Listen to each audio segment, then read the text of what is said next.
was just a rookie trooper and he surely shook with pride.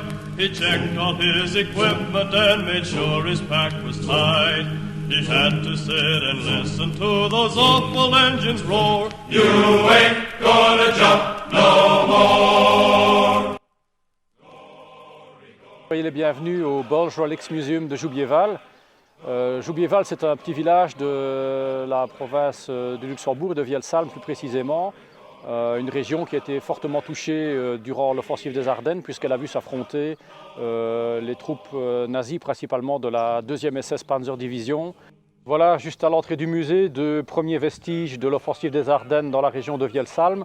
Un canon d'origine allemande de type PAC 40, 75 mm, qui a servi de renfort dans une grange de la région.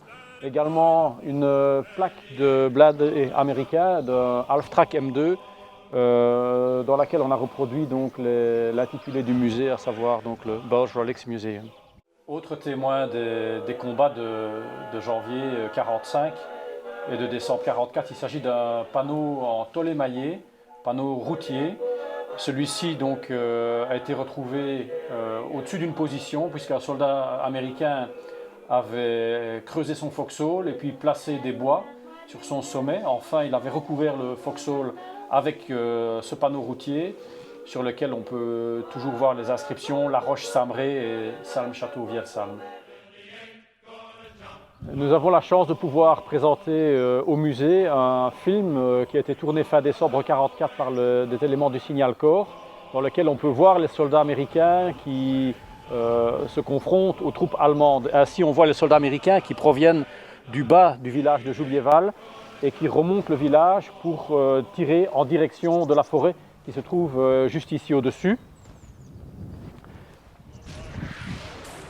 Et sur votre gauche, ici, on voit une maison qui est devenue historique, puisqu'on voit les soldats américains approcher la maison, tirer en direction de la forêt, et on voit surtout un soldat américain qui se munit d'une grenade à fragmentation américaine MK2 et qui se jette la grenade à travers la fenêtre du soupirail.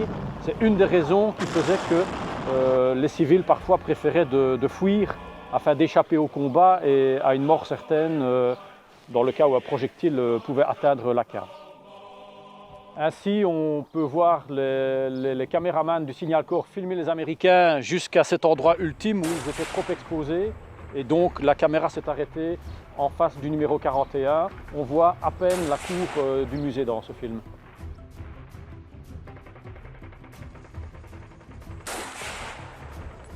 Voilà un autre exemple de ce que nous faisons. Nous réalisons au Bulge Rolex Museum la restauration d'un Half-Track autocar de 1942.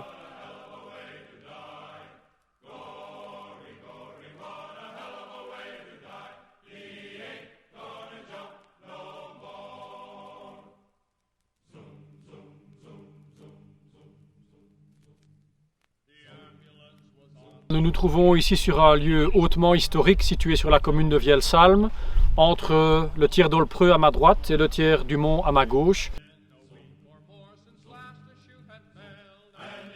C'est ici que, début janvier 1945, des éléments de la compagnie G du 508e régiment de la 82e aéroportée américaine et du 505 ont attaqué, libéré le village de Sarre. Ils ont dû attaquer la colline du Tiers-du-Mont, située sur ma gauche ici, dans des conditions épouvantables puisqu'il y avait environ 50 cm de neige, des températures bien en dessous des 0 degrés. Et beaucoup d'hommes ont malheureusement agonisé dans la neige, faute de soins et faute d'avoir pu les sauver à temps. Les combats pour la prise du Tiers-du-Mont sont des combats qui sont totalement méconnus par rapport à d'autres, comme par exemple ceux de la fameuse Easy Company au Bois-Jacques à Bastogne. Il n'empêche que ces combats ont été ici au Tiers-du-Mont extrêmement durs. Et pour Gavin, qui était donc le général en chef quand même de une des plus célèbres divisions aéroportées américaines, la 82e, "This is the best job that was ever made for me." C'est ce qu'il a dit. Donc ce fut le meilleur boulot jamais réalisé pour moi. Il faut savoir que les pertes parmi les paras de la compagnie G du 508e ont été très importantes, bien plus importantes que dans d'autres régions de la bataille des Ardennes.